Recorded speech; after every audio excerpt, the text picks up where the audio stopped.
लाडक्या बहिणीची ई-के.वाय.सी झाली की नाही त्या संदर्भात हे व्हिडिओ आहे, पूर्णपट पहा. पहिले तुम्ही गूगलवर जावे आणि तिथं Ladki Bahin Maharashtra government in KYC टाकावे.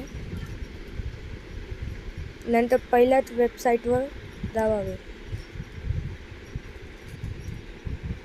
नंतर सर्वात खाली यावे. इथं लाडकी बहीण महाराष्ट्र गव्हर्नमेंट इन म्हणजे वेब पोर्टल येत आहे, तिथं दाबावे. नंतर हे मधलं दाबावे.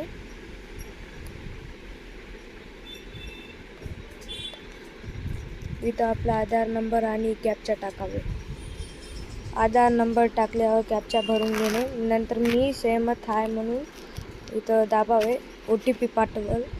इथं बघा माझी ई-के.वाय.सी प्रक्रिया पूर्ण झालेली आहे असं म्हणू येईल. म्हणजे तुमचं के.वाय.सी पूर्ण झालेला आहे आणि त्याच्यामध्ये तुम्ही पात्र आहे.